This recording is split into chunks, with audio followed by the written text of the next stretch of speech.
everyone, and welcome to another episode of the TFTuesday Podcast. My name is Zil. It's good to have you all here. I'm joined today by my illustrious co-host, K-Libra. How are you doing, Libra? Doing all right. I'm doing daywalker stuff right now with this, and that's not what I usually do, but I'll be okay. Yeah, the day walking. It's always a challenge. I don't know. It's not really a challenge, it's my nature. Stop making me do it. That's true as well. I'm really excited for the conversation we're going to have today, but again, as always, just a quick reminder, if you're interested in supporting us, you can go to our Patreon at patreon.com/TFTuesdayPod. We do lots of cool stuff. You can help vote on the topics that we discuss on the podcast, as well as just keep this going, and we appreciate everyone's support. But beyond that, I'm really excited to have a longtime friend of mine here, Miles, to talk a little bit about their writing and some specific fetishes that I think we haven't talked about before on the podcast as well. So I don't know, Miles, if you'd like to introduce yourself. Hi, yeah, I'm Miles or Miley. I go by both. I'm also known as Elephantbro in a lot of the TF circles, and yeah, I've been pretty much an active member of the community for almost 6 years now, but I've definitely been a TF fan since when I was in middle school, or probably even earlier than that. So, in fact, I had shared with Zil something I had found on my computer the other day. Was the very first TF story I ever wrote was in like 2007. So I shared that, and it was me becoming a crayfish. So I did that for a school project, and I don't know why. I just know that that's what I did. So It's such an interesting choice of species for a first TF story as well. That's not in the top 50 usual suspects. I think we must have been doing a crayfish unit or something like that. I can't remember anymore. I would not have chosen that personally, but I guess I don't know. Can't remember. No, that's awesome. So I'm curious then, you've been in the fandom for 6 years, and I know that you came into TF at kind of a different period of time than I think a lot of the other folks we've had on. A lot of us found it much earlier in terms of chronological time. And so I'm curious as to how you first came upon the fandom and started to integrate yourself into it. Yeah, I'm the Gen Z representative, right? Yeah. Yeah. So I guess I first really became aware of there being a TF fandom probably around 2010. I would have been in sixth grade. And it happened because even though I decry this nowadays, it came about because of those YouTube videos that people post with stolen art in compilations on YouTube. And I stumbled onto some of them. I think looking up, I was looking up the Pinocchio donkey TF scene for something else school related. And I found that. I found a bunch of donkey TF art. And I was like, this is scratching an itch I didn't know I had. And then I just kept kind of looking. I eventually found, for affinity from that, there's also Kalmus's Cersei's Funhouse. That was a big thing that kind of launched me into it. Obviously, at that point, the website was fairly old, but, it was a nice launch pad to get into some of the other art sharing websites. And yeah, I think it was mostly around the time when I had graduated high school and I was at college. That was my first semester of college. I reached out to Aegis and was like, I'm going to get my first commission because I'm an adult now and I can do it. And so and then after that, it was just, yeah, my wallet has not forgiven me for that decision to this day. And so, yeah. Really starting to wonder what happens to people that moment that they realize, yeah, I can have a bank account and use it. That was my realization was, I'm on my own now, and I can actually just use my money for whatever I want. And, and I did. I very much did. Yeah, but it's always that realization too. I think about, hey, you ever feel kind of weird about maybe actually buying this stuff? Yeah. Because I can imagine being like, I've never paid for something like this before. Will I regret it? Oh, there was definitely early on. There was definitely a lot of feeling of that. I was like, well, maybe if I just buy a few, I can get it out of my system. Because I was like, I was still at that point where I was like, well, I'll grow out of it, and definitely didn't grow out of it. So I find it interesting that you think you'd grow out of it, but I think that's another conversation. yeah, there's a lot of Lutheran shame imbued in that, but yeah, that is a Mark another one for that. yeah, that's a different conversation I think to have. You're definitely not the only one. I know that we've had other people who felt that way too, and like I know I grappled with some Catholic shit at the beginning, so like I feel you there. Sure. Yeah. So I'm atheist now, though. So we fixed that problem. All right. Well, now that the problem's fixed, here you are, and yeah, this is the first time meeting you, of course. And Yeah, same for me. From what I can tell, yeah, you're good friends with Zil too. We initially met actually through the Ageist Patreon. I think that was like That's the right. first thing. Yeah. I think I reached out to you because I wanted to foray into the photo manipulation stuff because you turned me into a bear. That was, yep, I remember that. And those were the first like spicy photos I ever took of myself too. I remember that one. That was a fun one to work on. I forgot that was the first one though. That was the first one? Yeah, that series of the 4 bear ones. Oh, that got yes. significantly more, and then you did the face one too. Yes, because I remember yes. that. I've always wanted to get like that. Not that it's in like, not that I'm saying it's bad quality, but I've always wanted to get that one redone. Like, with your skill level now, because it's been 5 years. So It's okay. The ones that I did 5 years ago were not at the level that I do right now. You can say Right. that. It's fine. Exactly. Yeah, I try not to be. Yeah. Yeah. Oh, but yeah, no, I remember that was how we met, and yeah, we've gotten lots of fun stuff together since. But one of the things that I really like that you do, and not only do you obviously commission lots of great art, but you're also a writer, and you've written some really cool stuff. So I was curious if maybe you wanted to talk a little bit about like your process and what kind of got you into writing in the first place that made you like really want to sit down and be like, yeah, I want to write out this story about X, Y, or Z.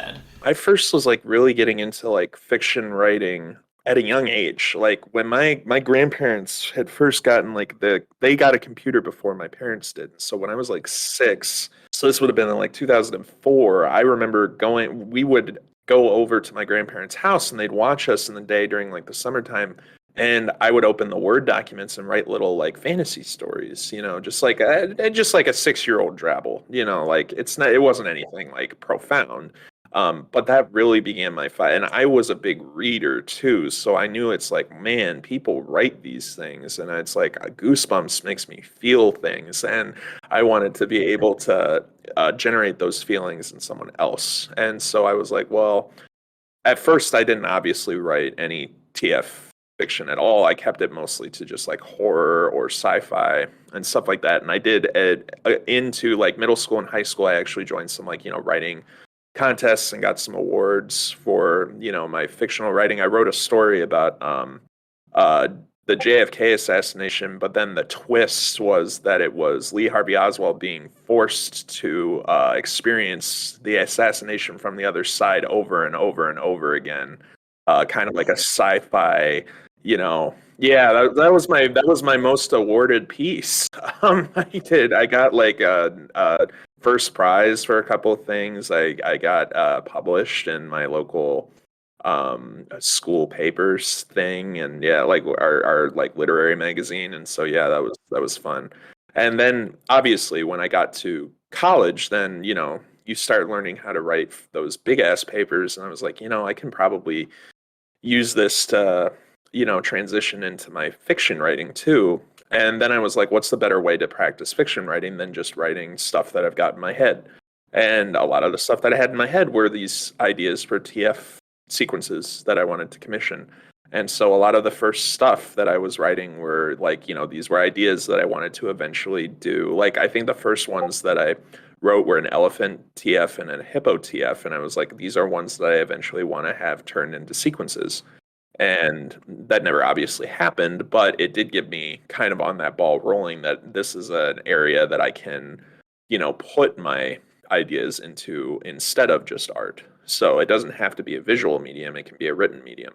And then obviously your mind fills in the rest. So that was kind of like my beginning. So you developed a pretty much like, I don't know, like a grassroots sort of appreciation for writing. Yeah, because I didn't really read TF fiction. Not until I started getting more active in the fandom. I was mostly just in it for the art. I didn't really read the stories until I started writing the stories. Like, so before that, I was just like really kind of a vanilla guy. And nowadays it's like, yeah, I'll write whatever the fuck you want. But yeah, it's like it's definitely taken time to like get to that point. So that's been a lot of work. That's so interesting, though, that you didn't really read before you started writing it. Because I know so many people that we've chatted with before were like, oh, I read TF stuff, and then I was like, I want to make my own. Whereas yours, you were like, I like the art, and now I'm going to write stuff for me. It's because it's like the art is like the way that I see it, the art is like a frozen part of like a bigger conversation that we're not seeing. Like we're just seeing a picture, a snapshot of like this whole like how did this person get to that point? Like I would always think about that when I would see like individual TF shots that weren't part of a sequence. I was like, I wonder how that person got there. You know, like what's their story? What were they doing that like say like this biker guy turning into a horse? Like how did he get to that point? Like when did he wind up in this like, you know, field and what was his reaction to this point where his shoes are like, you know, bursting off and he's got hooves? You know, what's his thoughts, you know, at that moment? And that was kind of like what made me like I can flesh that out. You know, I can make that, you know, I can give that perspective and then I can go further with it. You know, what happens after this point? What happened before, you know? Like, And that's pretty good because one of the things that I really hope that happens with a number of just like still images is, you know, that engages those kind of questions.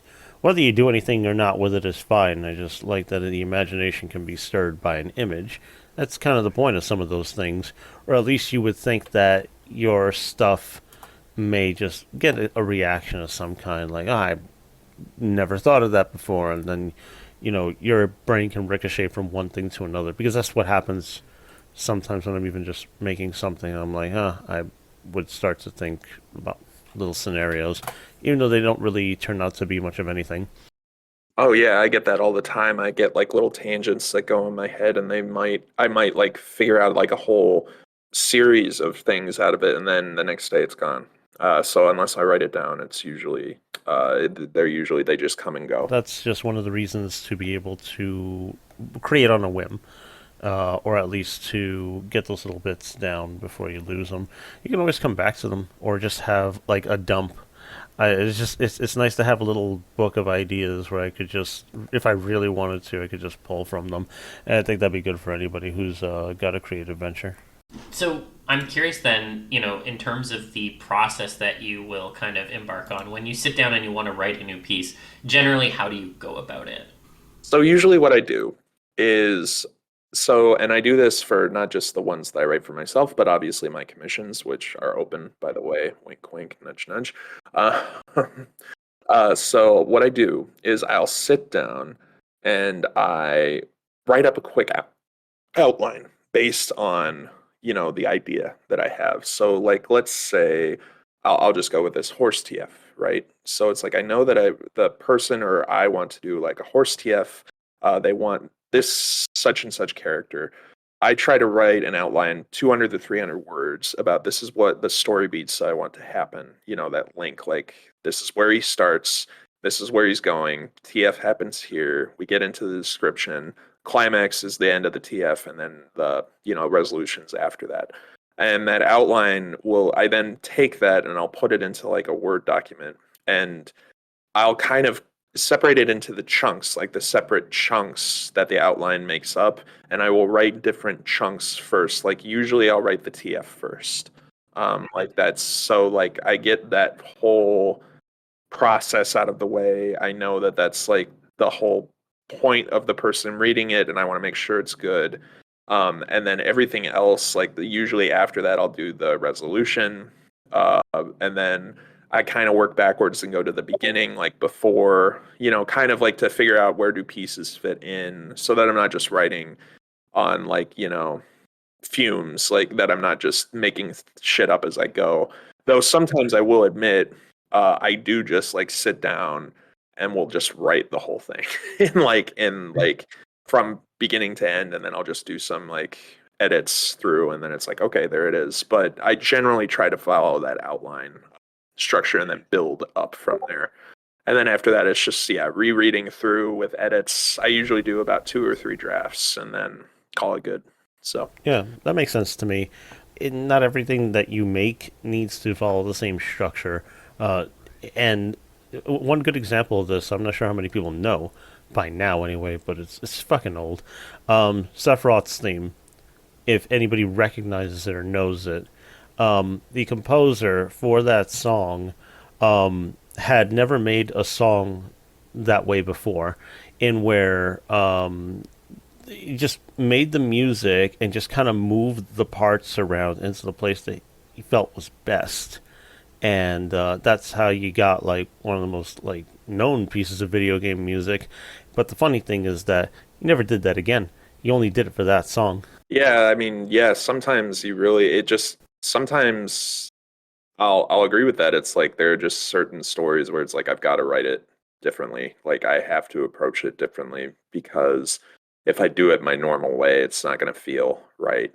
And sometimes those have resulted in some of my better, like that Zootopia Blueberry series that I do is definitely one where I've always written them just a stream of consciousness. So though it's like, and I've never done it any other way because I feel like, well, that's kind of the voice that I've given that series, and I don't want to alter that. Same thing with like the second person stories that I'll do sometimes, which I actually really like writing those because it's cool. You don't see a lot of second person stories where it's like you feel that the changes start to affect you, and it's like the narrator is telling you what's happening to you, and I feel that gives the reader a lot more of like a process, like a way to be a part of it. And so I always like writing those. But yeah, I do the same thing with that as like stream of consciousness. You are So, definitely directly involving somebody when you're telling them straight to their face, this is what's oh happening to yeah, you. And yeah. by the way, just to like adjust my little bit of nerd cred, yeah, the song I'm referencing is not actually Sephiroth's theme, but the final battle theme. Sephiroth's theme is actually a different song. Don't worry, everybody, I caught myself. I was gonna touch on the Zootopia Wonka kind of series in particular because I know that it's been one that's had many parts. It's perhaps the one that you're best known for, and so I was curious as to what kind of formed the genesis for that story's like kind of basis, and in particular why you settled on combining the Zootopia characters with kind of the Wonka Yeah, so that's a setting. really good question. So it kind of became this thing where I didn't see Zootopia until like May of 2016. So I was a little late into the like getting, and then that in turn also kind of got me a little bit more active in the furry fandom at large. But that's another story. And I just remember there was a big plot thing about Nick liking blueberries in the movie. And I was like, and I thought to myself, I was like, oh, someone has to have drawn this. Like, oh, there's got to be someone who drew like a blueberry thing based off of that. And there were like 2. And it's like, what the hell? Like nobody's taking advantage of this like actual like plot relevance of like thing that he says he's obsessed with in the movie, and like being like, can we put it with the Wonka thing? And so what happened first was I had commissioned Hornbuckle, another very good friend of mine, to do this sequence of Nick becoming a blueberry, and it was like a 5-part sequence, and this was like back in 2018. And I remember, like as I was writing the details for it, I was like, I need to write a story out of this. And because it was like I had gotten so detailed into it that I could actually like lift what I had put in the emails, poor Hornbuckle, it was a long ass email, and then put it into a story. And I did that. And I was like, shit, I could do a lot of stories with this because the first one was really well received. And I was like, well, of course, Judy is the next obvious choice. But then I was like, I wanted to make it a prequel. And then because the implication had been in the first one that she had already gone through it. And then I was like, well, who else can I do, and then it was like Bogo, Clawhauser, Yax, all the different going down the list, and then trying to make it a little bit more unique each time. And yeah, I think the most recent one that I had written was the Gazelle one, which came out right before the pandemic, and but while the pandemic was starting to go into effect, so I associated a lot of like the early pandemic stuff into that story. Like that it's an outbreak. And so you gotta, because the blueberry stuff started to affect, the other people in that story, and it was spreading. And so I was like, can I, do that? And then unfortunately, I just kind of ran out of steam for it. But I still do have the detail Bible for it that goes through like a 12 additional stories. So I've still got plans to get back to it. I haven't found the time, and also other, obsessions have popped up, obviously, with like Has Been Hotel and Hell of a Boss. So I kind of get sidetracked with that stuff because I'm getting into writing fan fiction for that. So, it's kind of hard to balance all of it. But yeah, that's kind of how it came about. Now I continued. Yeah, no, I'm really glad to hear that. And honestly, like, it's so cool that you have all these additional parts that are kind of like mulling around in there and that you might get to at some point. What would you say was the most challenging part in terms of writing stuff? And I guess maybe this goes broadly for fan fiction in general. I always find that writing characters that exist in their own medium, at least to me, seems a little bit daunting. I know you've done it quite a bit in some of your pieces, and so I was curious as to like how you kind of approach that, and is that daunting in any way to you to like get the character right for the story? It can be daunting. I would say I have a harder time writing original characters because I don't have a frame of reference for their voice. So the thing with like established characters is you obviously need to find their voice, their innermost person that encapsulates their personality, how they would react to certain situations, and what would constitute them being out of character. So with like Nick Wilde and Judy Hopps, I've got the movie to go off of. I know that this is the voice of Jennifer Goodwin and as Judy, and the voice of that guy from Teen Wolf 2 as Nick. I can't remember his name.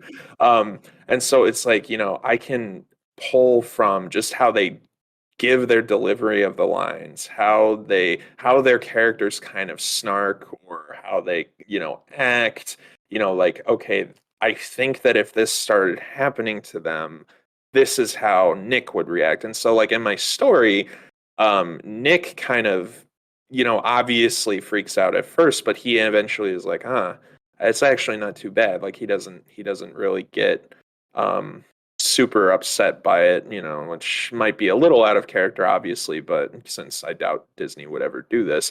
But I played that off of mostly because he just seemed to be kind of like a go with the flow type guy. And there was like even a deleted scene where he would have almost stripped down and joined the Naturalist Club staff when they went to go interview, the Nangi or whatever her name was. And so yeah, there was like that, like, so he definitely seemed like more chill. And then Judy obviously is the studious, like by the book, uh, uh, would freak out, at the first sign of, and then she does. And so it's like trying to get kind of into how the characters act on screen, and then I try to mimic, like, this is how I think they would, like, I ask myself, does this seem realistic to how they acted in the film or in the TV show, how they would react to this? And that's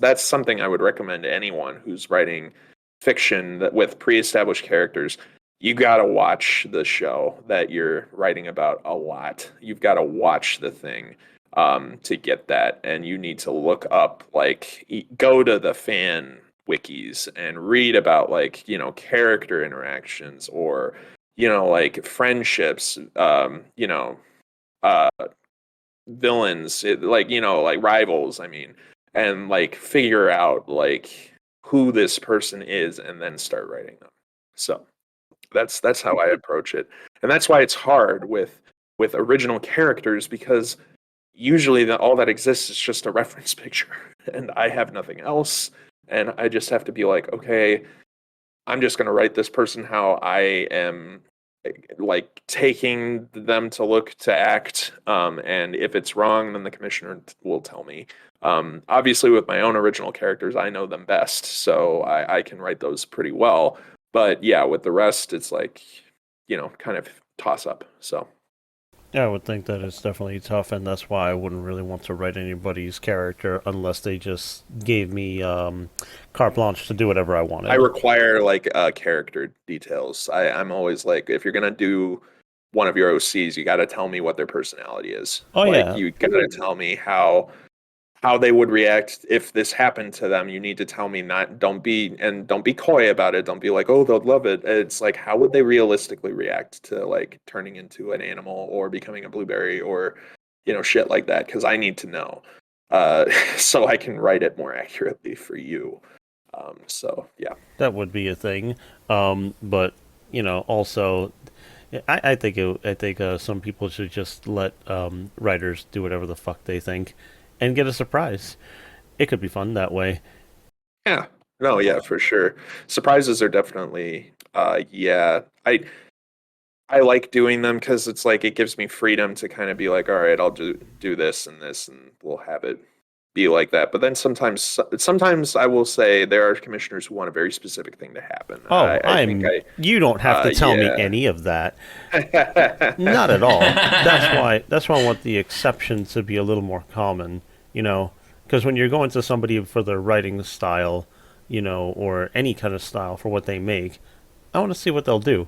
Like, please give me your interpretation of what you think. If you have any questions, I will answer them for you to the best of my ability, and that would make it, a little fun for me. Because if I'm going to hand something off like a story, I really really don't want to start a collaborative project like that. It's not worth the time for me, and that goes for like art and everything. But for writing, like, no, just give me a few guidelines. I'll follow them. But after that, that'd be it for me. The horses are off to the races by then. Yeah, Yeah, I can't I can't accounting for every nuance of somebody's personality. That's a tall order.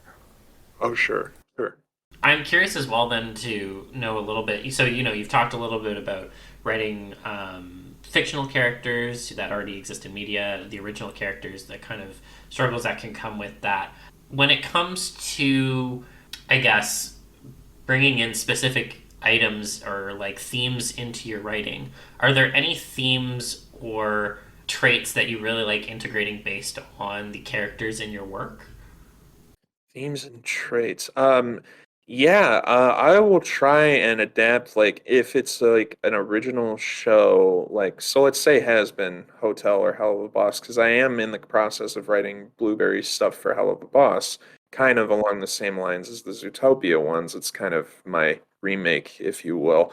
Um, it's like, I will go to like what the creator, says about the show, what they want the show to be. And I'm like, okay, what I will do is I'm going to take that and then just add this little part, and then they also turn into like blueberries or whatever. And then let's try and rectify that with this. So I still want to achieve what the original piece is going for, but then I'm adding this one part to it that's my own, like in a way to just, it's almost like having like a fun little experiment. Like, can I include this and make it seem realistic enough by the standards of that universe that it actually would make sense?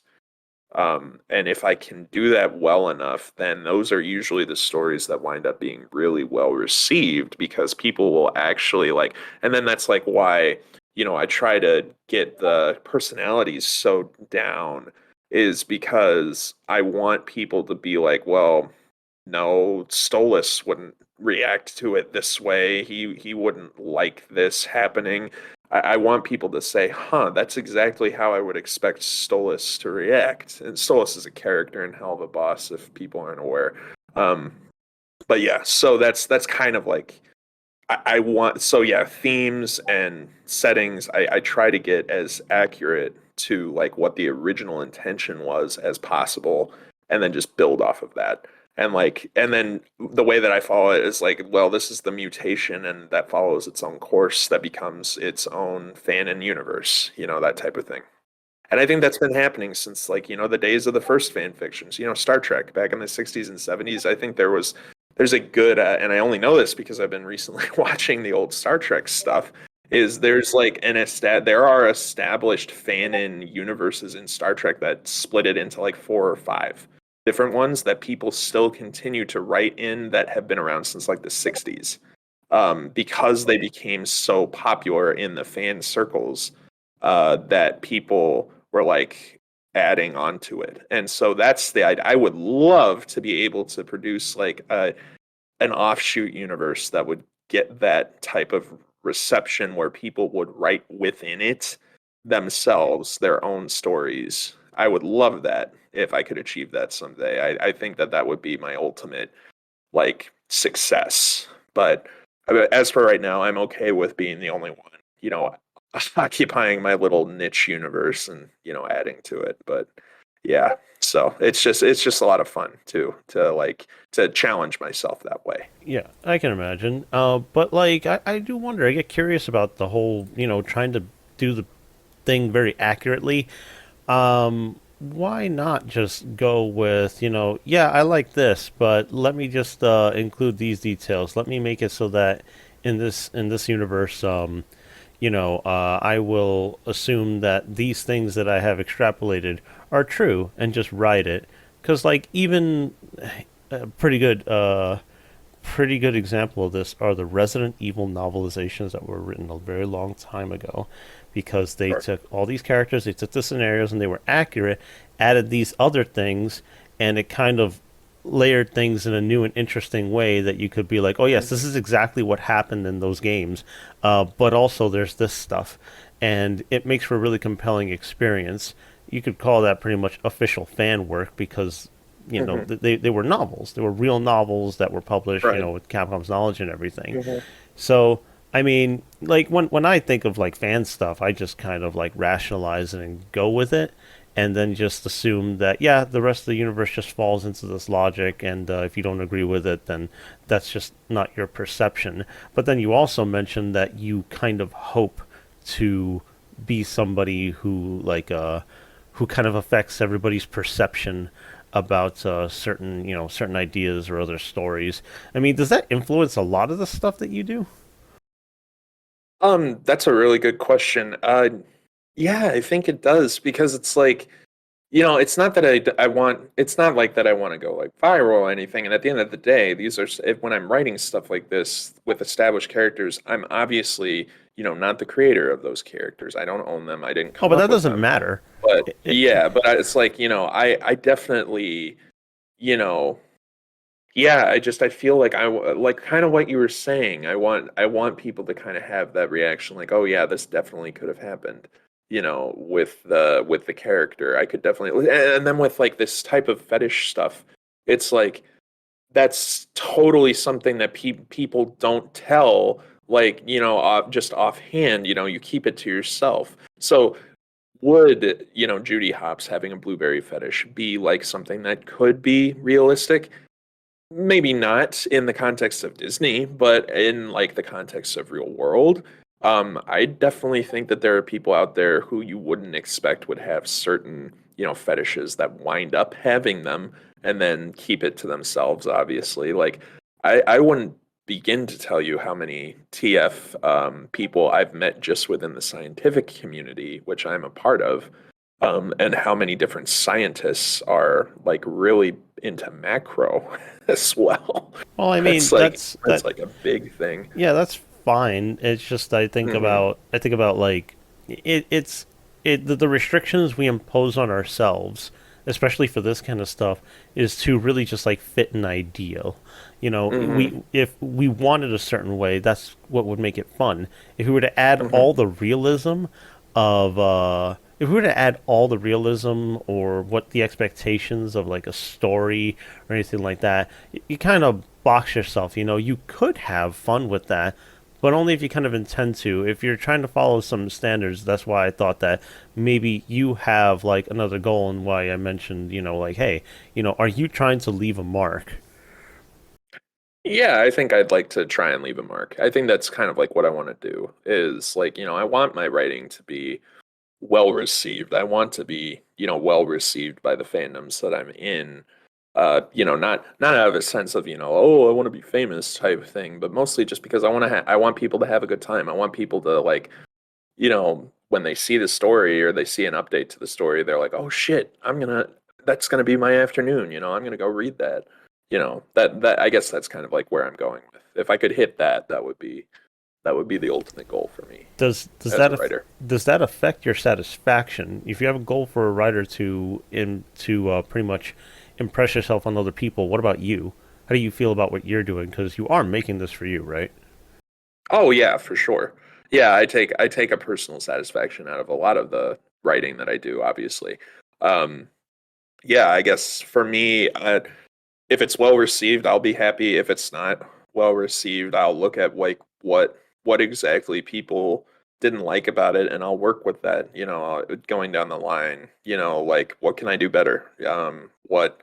What do I want to do better? And then there's sometimes where it's like, I'll even have like a moment where, like Principal Skinner, like, no, it's the children who are, where it's like, I don't see why people don't like this, but I like it, so I'm gonna leave it as it is. I have had some moments like that. Fuck yeah. Well, you have to. You have to. Otherwise, you're always doing it for somebody else, and then what are you really Sure. doing?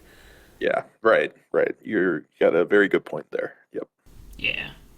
No, that's awesome. And, I guess, we've kind of been dancing around it a little bit because it's often the topic of a lot of the stuff you write, but we haven't really had an opportunity on the show before to talk about kind of blueberry TFs and like the kind of interest behind them and what kind of draws people to them. So you are probably the person I know best who's like really, really into it. And so I was curious if you could maybe elaborate and explain to the audience what kind of drew you towards those and why you continue to both create content for them and commission content about them. Yeah, sure. I will actually clarify right now. I don't consider blueberry stuff TF personally. I know people do. I don't. I consider it a subset of weight gain. And I'll get into why. So obviously, my love of Wonka actually is a lot in due to my dad. Because when I was 6 years old, I remember he first put on the 1971 movie, and that was like one of the first movies that we watched together was Willy Wonka and the Chocolate Factory. And I remember the scene with Violet, even as a kid. I guess with that movie, because the effects were so poor, I didn't really feel the spark yet, but I knew that it was like, huh, that's an interesting concept. And then it was when that remake came out in 2005 with Johnny Depp, and the effects were obviously much better, that it really kind of hit me like, oh, I like that, And um, yeah, I think, and I'll use one of my friends, Majira, who is an excellent blueberry artist in the community. If you've not heard of him, you should definitely look him up. The way he explained it to me, and I agree with this, is it's almost like a form of BDSM. The blueberry thing, because you're losing control of your body. And to me, that's very titillating, the idea that your own body becomes your enemy by, you know, becoming this big immobile ball, and like you can't move by yourself, you can't walk, you don't have arms or legs anymore. It's all just, you are helpless and to the people around you, and they can roll you around, do whatever they want. And then, obviously the concept of a juicer, which we never see in the original films, but that also leads to several moments where that pretty much becomes a kink machine, almost like a BDSM kink machine. And it's like, it's a perfect, I think, analogy for why I really get into it is like it's the loss of self almost. Like you just are so subsumed by being the berry that you're not really you anymore. You're just you're just the berry. And people make fun of you for it too. Like you see that in a lot of blueberry art. People make fun of the victim, which you don't see in the movie. But that's because, and I think it's good to point out, I bet a lot of people probably think very similarly. They get off on that humiliation part of it. Like you're being publicly humiliated through this. So that's kind of like my thought on it. And when I go into the story, like even with the Zootopia ones, I slowly built up to the first one happens completely in private by himself, but then slowly more and more of them start happening in more public spaces until the Gazelle one happens directly in public around a shitload of people. And so it's kind of like building up to that humiliation point. And, that's also a big thing. And I believe BDSM too is like, the different levels of humiliation and bondage and stuff like that. So yeah, I guess to kind of end my rambling, that's kind of how I got into it and what gets me kind of going for that. Mm-hmm. There was something you mentioned that I want to touch on that I thought was interesting. So you were talking about the loss of self and kind of being like almost like overwhelmed by just being the berry. I think that's a really interesting concept, and that has like a bit more scattershot in terms of the blueberry TFs that I've seen. Sometimes there is that like subsuming, and other times it's like focused solely on just the physical changes. So what would you say really draws you into that sort of like mental shift for the berry stuff? I think it's just again, and so like yeah, like as I said, I don't necessarily associate this with TF, but that's a good comparison to make between like the personality death TFs that you see, like as someone becoming completely animal and like no human left. I guess for me, it's like the idea of just being so overwhelmed sensation wise, like all five senses going off on like this huge spike to the point where you just can't function as a human anymore. And I mostly get into that more with like the permaberry stuff, like where the person is like they don't get juiced and they stay that way. But then I also see, like other ones where, yeah, like where you mentioned, they still are pretty conscious still after the fact, and then they get juiced, and they're usually the only lasting effects is they're either blue or and a little, jiggly.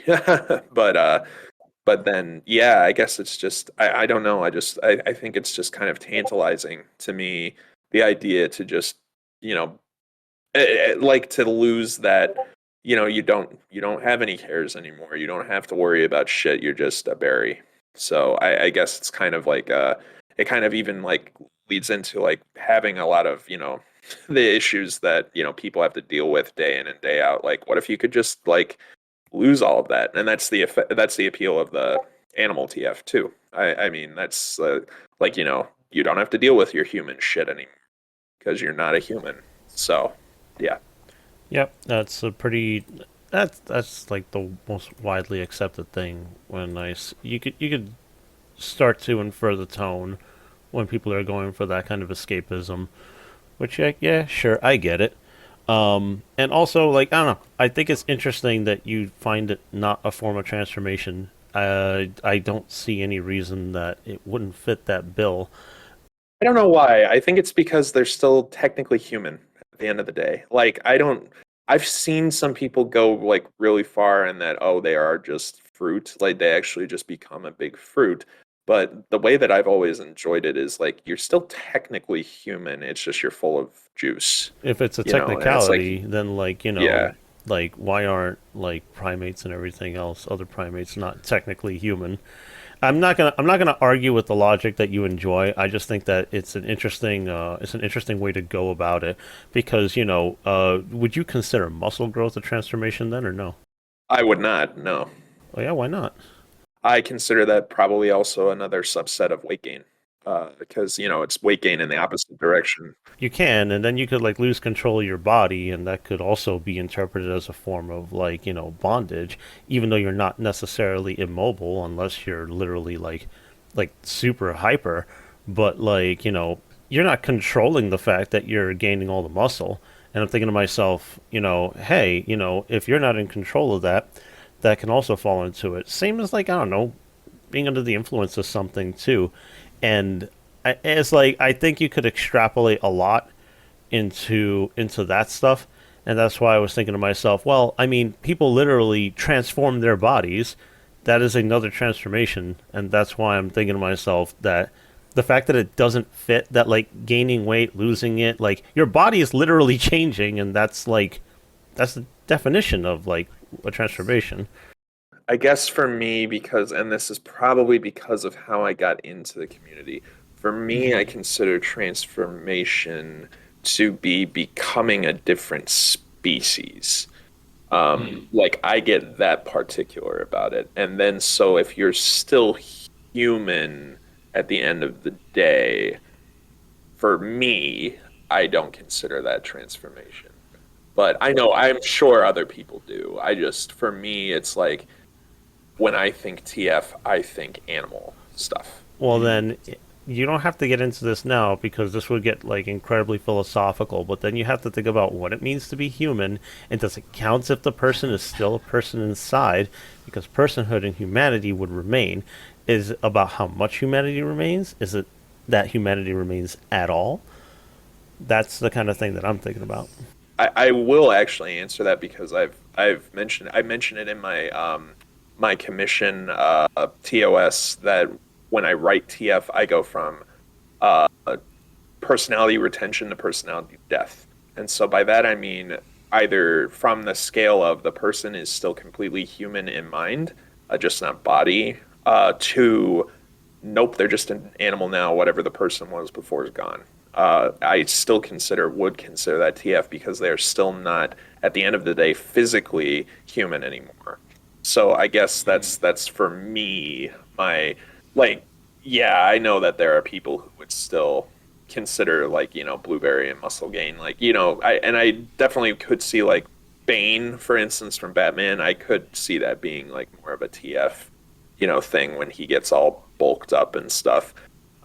But yeah, I don't know. I think that it's just a weird thing in my brain where, Well, it's the ideal, right? It's not good enough for you if it doesn't hit those buttons. yeah, it's like if I want a TF, it means don't want to be human anymore. That would be the ultimate goal. Because at the end of the day, unless it's like explicitly mentioned to be permanent, the thing is you can be reverted back. I like a lot of the TF stuff where it's not reversible.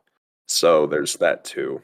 I think that that's another um, part of it. So I know you really like the permanent stuff. yeah, yes, I do. Yeah, and it's obviously you've mentioned that you kind of see blueberry TF as like kind of a subset of weight gain, which you've Or also inflation. gone with. Yeah. Yeah, or inflation. When you think broadly about the other weight gain inflation stuff that's not blueberry, what kind of things do you like about that in particular? Because that's less about loss of self and like the immobilization to some degree, but obviously it's got a bit of a different flavor to it than blueberry stuff. Oh yeah, for sure. I guess with just straight up weight gain, it's the idea of seeing a really thin character, like a character that's like small becoming a character that's huge. Like there's kind of and that's with like not just OCs but established characters too. I always enjoy, whenever someone, whenever there'll be like a cartoon character that's like rail thin, I'm like, oh, I'm gonna fatten the shit out of that guy. Can shove cakes down his maw until he's 300 pounds. And it's like, because it's like, I think it's just the idea of becoming so different from what you were. Again, so yeah, again, it follows that, the TF kind of subset, but then without, changing species necessarily, but you become something different than what you were before. And then sometimes it is a little bit embarrassing. Obviously, we still have a social stigma about gaining weight. I mean, I've gained several tons of pounds since I've moved out on my own here and to the East Coast, and I definitely still kind of get the comments from family about like, oh, are you on a diet or stuff like that, and it's like, well, no, I'm just living my life. But I even like within my own self, I find like kind of an enjoyment of like, man, I used to be really like small, like compared to how I am now. It's like really hot. So I can find enjoyment in that. And then with like regular inflation, like water or, cream or air or stuff like that, I guess it's just because it's a little bit different. Like, with air inflation, then people become buoyant. So it's like then you have the added effect of, oh, they could float away, which adds kind of a level of like permanence to it. Like somebody popping too. I really like the popping effect, and then like especially someone becoming and again, more of the TF stuff, becoming a balloon and then popping, stuff like that.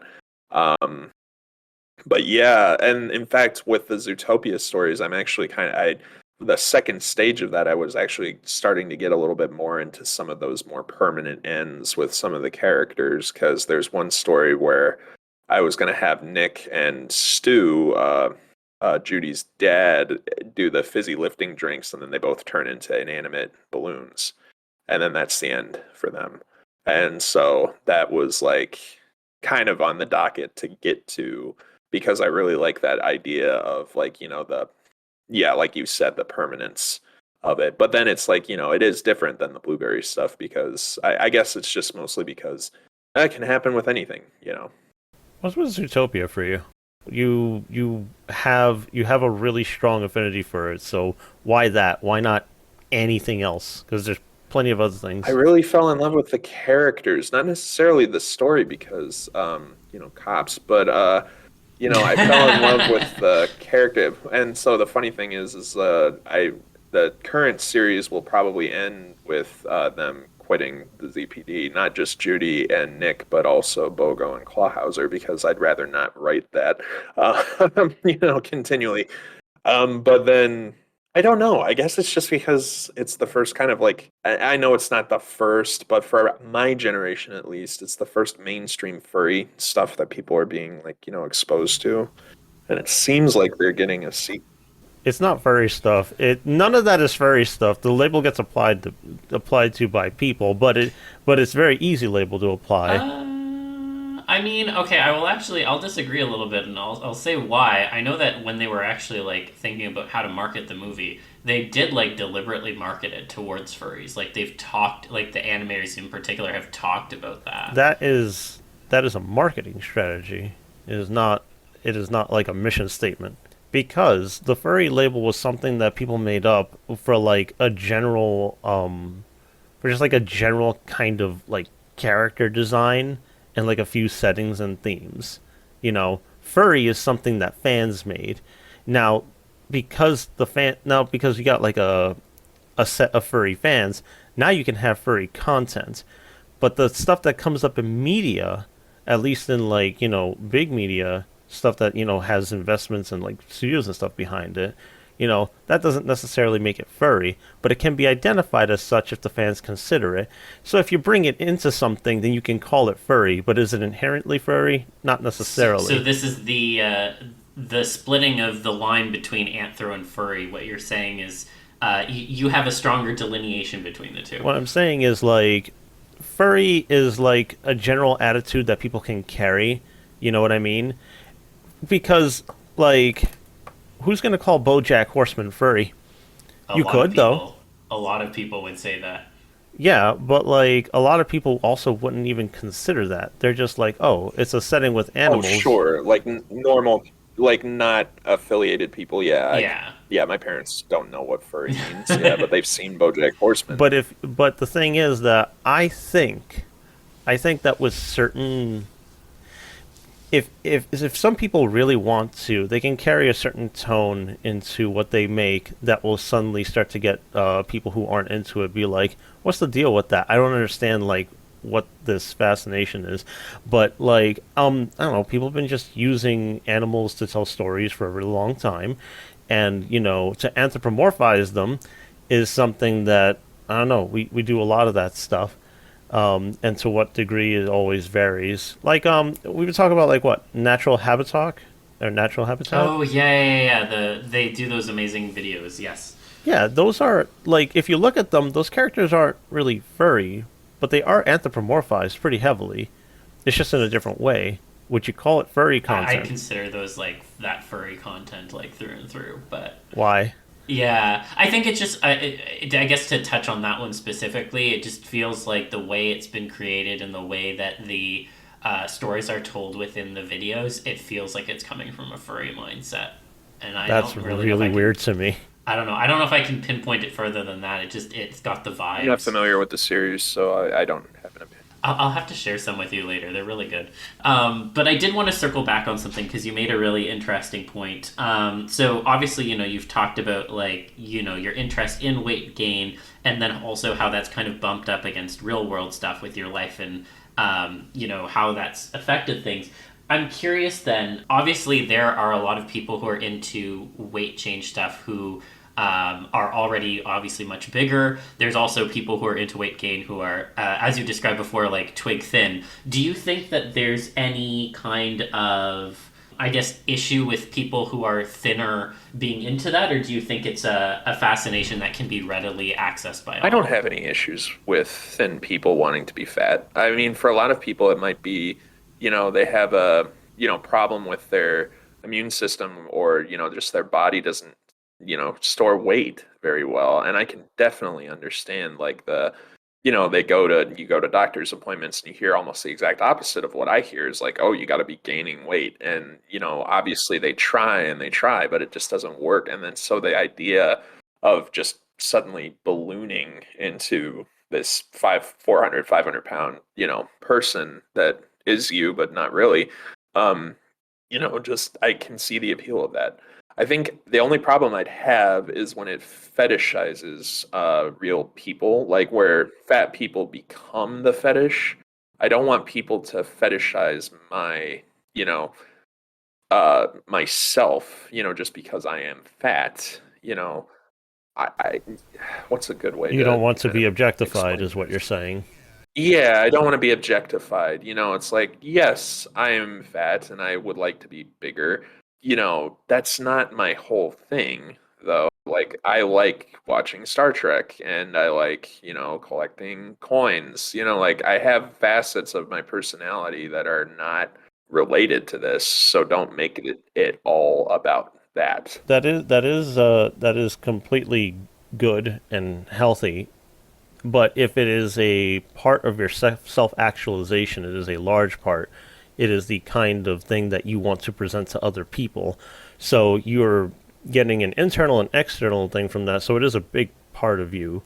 And like, so if you're doing this, but you don't want to be objectified, is there? I don't know. I think you. I get the I think to impression that answer you. that, I think I know where you're going. Um, it really depends on what the context is that I'm posting. If I'm posting a picture of my belly and I'm saying, "Man, I feel really fat today." No, that's not where I was. Not where I was going with that at Oh, all. okay. What I was going for was, are you trying to make a statement with yourself? Oh God, I don't. Because you have expressed, like, even with your creativity, that you'd like to make an impression on other people.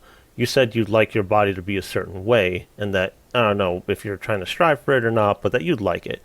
So, like, how much of this is to, like, impart on others and so on? Because, when it comes to, like, creativity, you put parts of yourself in it.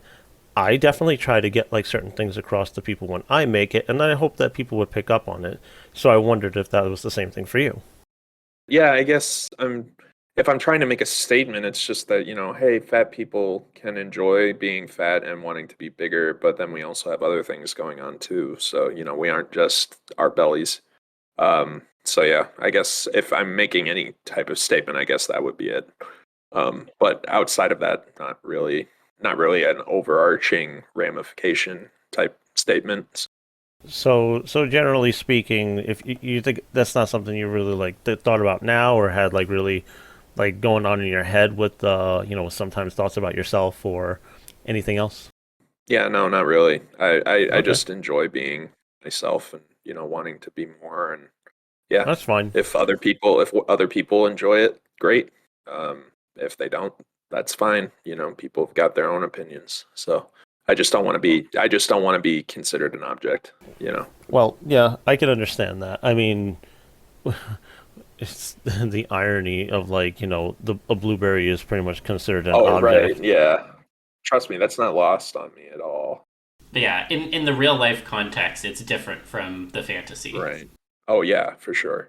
That's why I asked the question, because to invest, like always, to invest the strong desire and the thought and the energy and the thought into wanting things a certain way, I wonder, where people are at with that.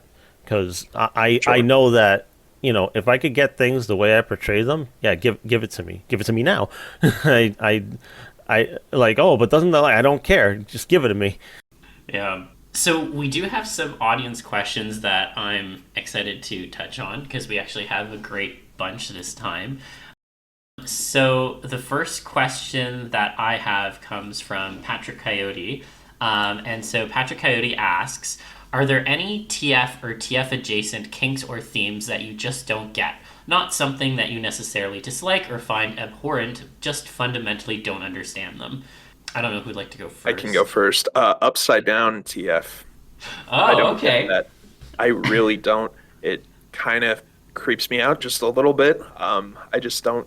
I don't know. It's like I can see the appeal. It's like really. You're obviously becoming something very different, but I don't want to be that part. Mm. I want to be the head. Yeah, no, that's fair. Yeah. I was just gonna say, speaking on behalf of an upside down TF enjoyer or enthusiast, I guess what I would say on that front is, I think a lot of it is wrapped up in inanimate TF to some degree, as much as that might sound counterintuitive, because No, oftentimes, that sounds right. Yeah. yeah, because oftentimes, I mean, the whole like mental head space kind of shifts to that of being whatever it is that your head ends up becoming, be it a dick or a hole or what have you. And I think that there's like a fascination of that mindset changing so differently. And obviously, some people portray it in more of a body horror way, and some people enjoy it more as like a. Definitely seen a lot more body horror versions of that than others. I mean, guilty as charged. I do like Yeah. those. Yeah, But yeah, yeah, I think it's a lot around like the mindset and what someone can derive in terms of enjoyment of being something that is attached to another being and being taken around, kind of in a form of BDSM as well. yeah. So Yeah, you've got a point. I think I would just have to say I don't get the cartoon stuff, or like, or Oh, like, or really? like characters, like literal characters, Like becoming like a Mickey Mouse type Mickey character. Mouse type character, or literally the character. I Oh, just becoming like so I know like someone I'm becoming. bringing up two things, so I'll just stick to one. I don't Yeah, really get the sure, cartoon sure. stuff like at all. I look at it and I'm like, fine, whatever. It's I cause like I don't know. I can't relate I can't relate to that desire at all. It, I mean, you could always find some kind of enjoyment or interest in it, but like as an initial spark, like I don't fucking know.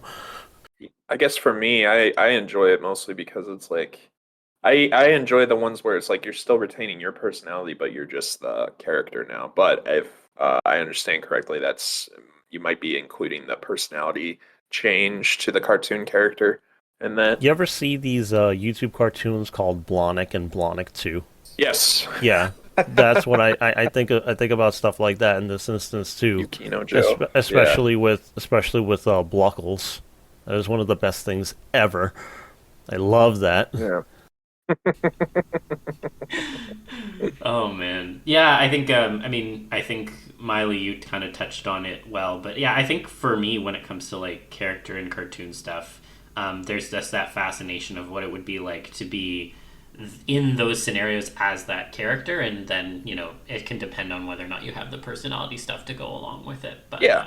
yeah, And I say that as someone who's become characters before, like Bowser and Gloria the Hippo, and yeah. So it can be a lot of fun.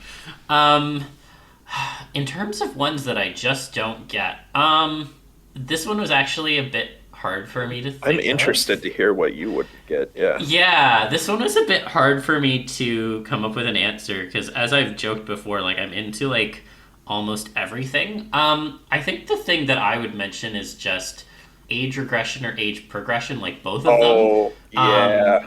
and like I mean, like leaving aside the people who are like, I want to become a kid because there's like too many different like boundaries I'd have to talk about there. Like I'm talking like age changes within the bounds of like 20 to whatever. I don't really get it in either direction, and there's nothing wrong with it. But when I think about, for example, I often see a lot of age progression because I'm into stuff like, daddies and like, that sort of stuff. And so sometimes people will be like, oh, what if you like aged up 30 years and blah, blah, blah. And like on the face of it, I can appreciate the aesthetic, but there's a little bit too much existentialism there in terms Yeah, I of don't want to losing years. die. Yeah. Suddenly now I'm close to death. I'd rather not. Yeah, like I'd rather like assume that form and continue to be what my current age is. Yes, I agree. I can understand why someone would maybe be more into the age regression within the bounds of like staying as an adult, like you'd like gain years, but also there's like a lot of questions that then accompany that as well from an existential front too, and it's just not really something I want to think about with when Yeah, I'm but like getting yeah, horny. So yeah. the regression stuff too, I think is kind of like for me it gets too close to infantilization, and I don't Yeah. really like that.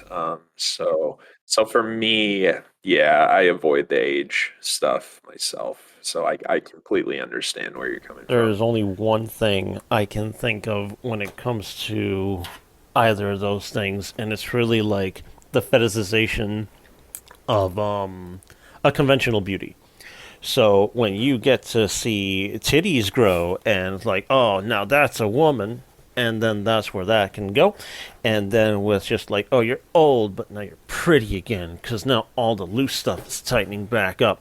Yeah, it's that's real simple shit as far as I can get like relating to why somebody would like it. But but enough thought of it, and I'm just like, Too much thought, it becomes that movie Old by Yeah. by M. Night Shyamalan. I can think of it in one way as being okay, and that would have to be like, you know what? If you're really old, you become young and whatever pretty is again, sure, that's fun. I never understood like in some shows where it's just like, oh, aren't haven't you been like put away for like 100 years, 1,000 years or something? You're technically like this old, even though they're clearly like pretty much like in their mid 20s or something, and they're in great shape and they look great. And you're just like, aren't you old? And my whole thing would be like, man, you fucking wish you could be alive at this age. Never mind looking like this. Go fuck yourself. Has-Been Hotel's going to have some issues with that because they have characters who died when they were in their 30s, but they've been in hell for like almost 80 to 100 years or something. So they're going to have to. Obviously, the show comes out this summer, so we'll find out. But I've always wondered, like, how are they going to, get it handled because it's some of the older characters who died in the 40s, like Angel Dust, is deftly using a phone like a millennial, and it's like. I don't think he would unless I mean they'd have to explain, like did he just adapt really well or what? It's just the setting. The setting is pretty much here, Oh, but sure. hell. Yeah, the setting. Yeah. Yeah, Yeah. yeah. Here but hell. That's a good one. I say Yeah. looking at my Has-Been Hotel calendar. So the next question I have is from Max Velocity, and Max Velocity asks, "Do you have any thoughts on the TF Coke drink? Personally, I didn't like the taste at all, but I'm interested to hear your thoughts." Now I know, Miles, you haven't tried it, but yeah, Nope. and this was actually how you I learned said of that it. before the thing when you brought that up. I've never had it and I just looked it up today. So I'm gonna go get some when I go home. Good call. I know Libra and I have tried it, so maybe I'll go first. I fucking love this shit. I could like chug it for days. There's all these people who are like, I'm disappointed in the taste, blah blah blah. It's got like a coconut thing, and I don't like coconut, and I'm It just has sitting here coconut like, in it? It has like a bit of a coconut taste to it. Personally, let me just say this. I'm not a big person on coconut flavors, and I still fucking love this stuff. So, I don't know. Like, your mileage may vary, but everyone who's like, I don't like the TF Coke drink, like, if you can just send the drink that you don't consume to me, I would appreciate that. I will just drink it for you, and I will hoard up all the TF changes. So, Open a PO box. yeah, yeah. Coca-Cola.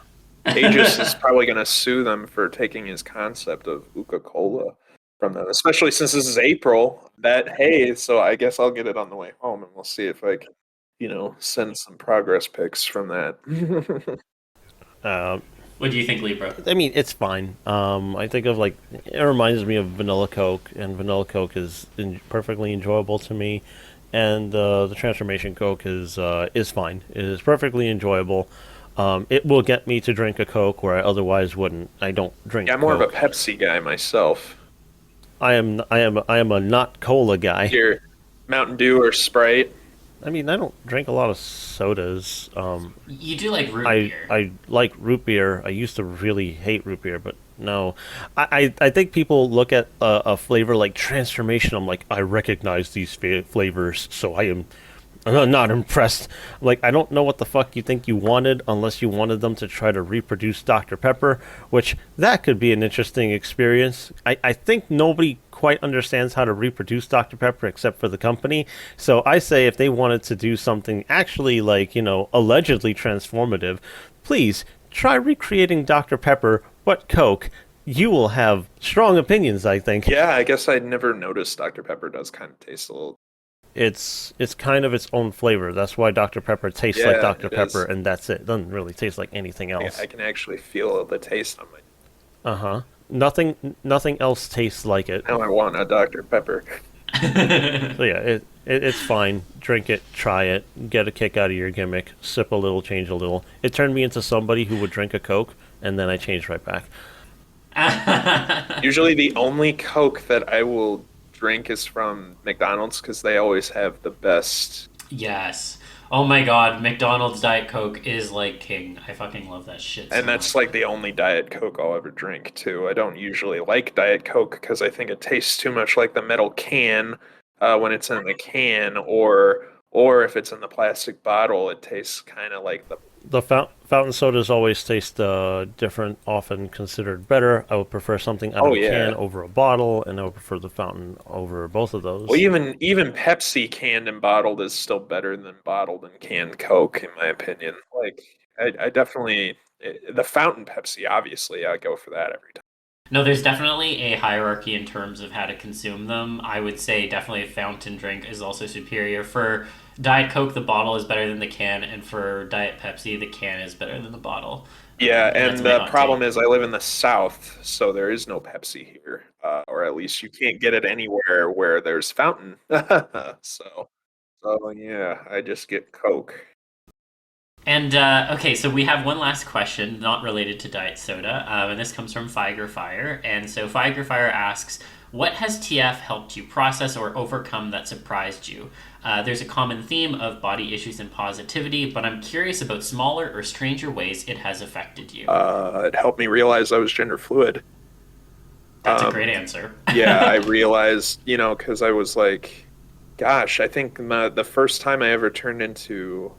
I did a TFTG was I got this artist Zootopia does amazing TF art and and weight gain art too and inflation art. Zootopia does all kinds of shit. Yeah. Ever seen the woman in the house? Oh yeah, that's right. I forgot about that. I did not. But yeah, I had gotten a TFTG of myself into my elephant Sona Miley, who at that time was a newer character, and at the time I was like, well, even though Miley was made technically before I made Miles, I was like, this will just be an alternate, Sona for me, if I want to do like Rule 63 stuff. But then I was like, after I got that, I was like, this makes me feel kind of weird. Like, and I've always thought, like, I've had the weird thoughts, obviously, like, what would it be like to have, boobs? Or like to be a girl, like, and I having those thoughts really often, as often as I did, made obviously questions come about, like, that I had to answer over the course of a couple of years.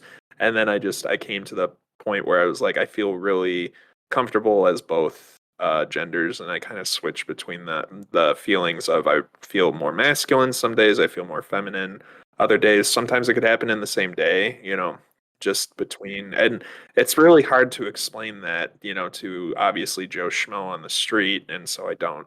Um, so I just go with the flow. But yeah, that's kind of where I'm at now. No, that makes sense. And honestly, I can definitely relate to TF helping sort out gender stuff. So, like, I'm really glad that it's had that effect for you. And I think that it's really great that transformation in general can have that effect on people writ large in terms of sorting out some of those issues and finding a version of themselves that they can be happier as. So, we do Sure. love that. Yeah. How about you, K-Libra? I don't really. What is it? Help me. I don't know. I'm definitely like a big outsider where it comes to like I didn't really like get much out of like I'm fine with myself. I think it kind of reinforced that I like me and being what I am. That's the irony. A lot of people have the very strong aversions, like, oh, being human sucks and being me sucks. And the more I'm looking at everything else, I'm just like, man, I'm pretty good. My lot in life is pretty good. I don't need to feel like I'm anything other than me, because if I was anything else, these are the problems I would have. Those problems are pretty fucking terrifying. And we would like to think that, oh yeah, things would be way simpler if I just like was this instead. But no, we would be really much begin to like miss all the conveniences, the comforts, the Yeah, I'd miss hands probably. even Yeah. the social structure that people like may feel like very uncomfortable with or feel like they're not a part of, stuff like that. You'll miss it. You'll miss the opportunity, and I think that it would be incredibly daunting to face the world as anything else. If you make the mindful choice to say, yes, I'm going to try this, or that, maybe I would endure this, then, I get it, because that's what I would do if I were going to change into something else. Or if maybe I face the fact that, I might not have a choice, and I could apply that to reality because I've had to make changes to myself for real. But yeah, that it's reinforced that what I am and what I can be is really good, and that the other stuff is fun. It's a bonus, and I don't have to lament that I'm not that. That's a good point. It's funny you bring that up. There's actually a sequence I really want to get that kind of gets into that. So there was this old magazine from like the 80s called Plop. And I don't know if anyone still even knows what it is, but it was almost like one of the are you familiar with heavy metal? It was almost like a magazine version of heavy metal where it's like all the stories are like really bad ending type stuff. And one of the stories they had was one of the first pilgrims getting turned into the first Thanksgiving turkey. And I've always wanted to get that with me, because the idea of just becoming a Thanksgiving turkey is just kind of funny to me in a way where it's like, I didn't expect that. That's my comeuppance, becoming the farm animal and then not expecting to be served up for dinner. Yeah, that's a common theme, and that's why I feel like it's like the great irony. I detect a lot of resentment and anger toward other people, where like you use that kind of thing to empower yourself, especially if you want to inflict it on another, and if you want to inflict it on yourself, different conversation, because self-loathing, if it is that, does spread out to other people. And yeah, that's why it's like, so being able to turn into other things is kind of like, it would not be remarkable to turn into anything else if I didn't start as me, which I think is very interesting, and I'm trying to learn to love little by little. I think everybody could benefit from that. If you want to change into something else, know that the canvas you start with is what makes the change remarkable in the first place. That's a really beautiful way to put it, honestly. I guess on like a lighter note for me, I mean, I could talk about the gender stuff, but I've talked about that plenty of times. So instead, I'll just mention like 3 small ways it's affected me. So I think that being into transformation has really made me value being open to new possibilities just in general, like trying new things and keeping more of an open mind around various things within my life, be it, like topics du jour or anything else. And I think that that's a really nice thing that TF has done for me. The second thing I'll say is, and this might sound funny given how much I love pool toys, but I wasn't always big on the I pool. wasn't either. Yeah. Yeah, I think like especially like having had time to sort stuff out during like lockdown and such. Like I actually went into a pool for the first time in like 6 or 7 years during Vernal Equinox, and it was really nice. And I was like, oh, I'm actually like okay with this again. And so thank you, Pool Toy TF, for helping me with that. And then I guess the last thing I'll just say is that I think TF in general helped encourage me to some degree to express myself in terms of what I wear and such in my like real life. And so as I've mentioned before, like I do wear tails IRL, and like I don't think I would have been able to surmount my anxiety around that if I hadn't been into TF and really like engaged with that. So It's good you TF mentioned is that because I started buying like fat character like standees and pins and shit because it helped me get over my anxiety about being open about it. So that's a good point. I wanted to go off of that. Yeah, it's really helped a lot with like my anxiety about like, you know what? Fuck it. I've got one life to live and this is it. So I'm gonna fucking enjoy it. And if that means that I buy like 14 different acrylic standees of fat characters, then fine. That's my way of doing it. I support you, and my little Funko slash Standy collection next to my computer, including things like Rivet and Garrus and stuff, approves as well. So, fuck There was yeah. something that was said by one of my partners, and she said something like how it's good to like kind of build a little shrine of to yourself of like the things you appreciate and what you like, and that's essentially what a number of us sometimes end up doing. And if my camera was on, I could show you all the shit. Zil knows because they've been here before, and my likings are pretty apparent, and I like seeing them. They make me I'll feel have good. to I'll send it to Zil. I've got a picture of my standee collection and where it's prominently placed upon the desk that I don't use at home. Fuck yeah. Because I use it more as a storage facility anymore. But yeah, at work, I got to be a little bit more obviously held in, but at home it's Well, I think that was all the questions that we had. I don't know if you had any questions for us, oh, Miles. not really. I think we got through a lot of really interesting topics. We got philosophical for a bit, so that was kind of interesting to go down. So yeah, Awesome. Well, yeah, we love to keep things philosophical here, but really yeah. appreciate you coming on the show and chatting with us about your stuff. If people are curious to find more of your stuff, where can they find you? So you can find me on for Affinity. I still have to post a lot of a backlog of art that I've commissioned, but I promise I am still active there. I'm most active on Twitter at Elephantbro FA. So those capital F, capital A, because I made the account when I was more associated with Fur Affinity. So I just wanted people to know that hey, I'm that guy from Fur Affinity with this name. So yeah, you can follow me on there or, reach out. And like I said, I've got commissions open right now because I need money.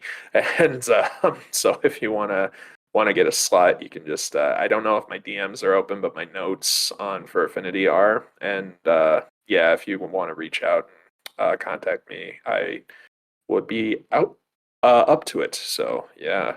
Other than that, I don't really have a lot. I guess I'm also active on Telegram too, but that's more of a personal account. So that's mostly just for friends. But yeah, Awesome. Well, thank you so much again for coming on, and thank you so much to everyone to listening to this episode. We had a great time recording it. And yeah, again, if you're interested in supporting us, you can head on over to patreon.com/TFTuesdayPod. And as always, you can continue to follow us, either subscribe on YouTube, hit the like, share, subscribe, all that good stuff. And we're also on Spotify and all the other podcasting platforms. I didn't know you guys were on Spotify. We are. We're on Spotify and Apple Podcasts and Google Podcasts and Pocket Casts, and there's probably like 5 other ones that I forget about because the RSS feed updates everywhere. So, oh, fantastic. Well, thank you so much, everyone, for listening. I hope y'all have a great week and that you get some good rest, keep an open mind, and stay TFy, and we'll see you all again next week.